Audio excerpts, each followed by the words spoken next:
Pretty basic, right? 3 parts flour, 2 parts butter, and 1 part ice cold water. Send me the recipe for that as well if you like. These have been out of the walk-in for a little bit, but they're still nice and cool. They're still fairly pliable. Okay? We'll take these, and you don't want too much flour. Okay? I'm going to roll these just a little bit thinner. Okay? It's going to be great.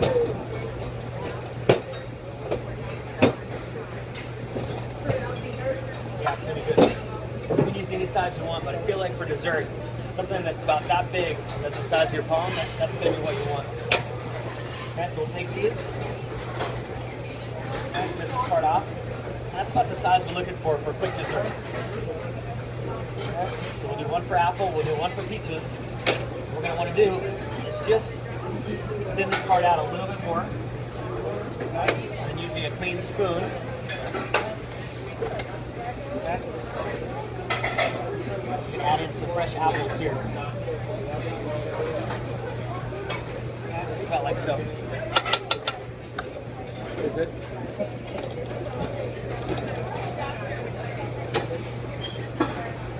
Fresh peaches are going to be right here.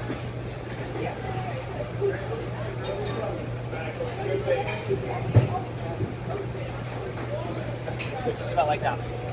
The next thing we're going to want to do is egg wash it to help seal in all that great flavor. Okay. A little bit of a brush. You can use any brush you want. Okay, or you can just simply use your finger. Get all the way kind of around the outside. It doesn't have to be a tremendous amount, but just enough to kind of seal it there. Okay, and then what we'll do, we're going to take a spoon, a knife, whatever you have. Now what we want to do here is push the top over the bottom as if you're making an empanada or ravioli, something like that. Okay. Just about like so. You see that? Kind of push it down. If you have 1 or 2 little holes, not that big of a deal. Okay, but it should be good with that. Okay, exactly the same on this one. Okay, top goes over the bottom, right around the outside. We're going to want to simply crimp this. Okay, we'll add a little bit of flour. Okay, make sure it's good. Gently crimp that together. As you can see, just like so. Okay. Move these over, do the exact same thing. Could have left it maybe a little bit thicker, the pie shell. Okay, so you don't get holes in it. And that's what we want. Okay, so at this point, I'm going to grab a knife, or even better yet, we'll grab this one again. That way you can have a nice round crescent shape. And just clean up the outside of that so you have a really nice, professional looking little tart. We'll add the tiniest little bit of flour here. Okay, that way they're not going to stick. Okay, one of these here, and one of these here.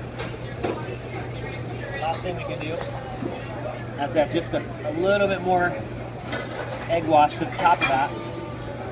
The reason we're going to want to do this is for some finishing touches.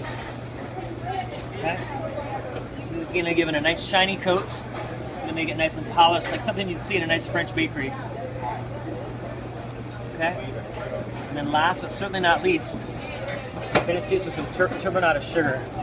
Turbinado sugar is just a rougher, coarser grain sugar. We use this a lot for creme brulee, but I like it because it has like a lot of good texture and a nice brown sugar type of flavor.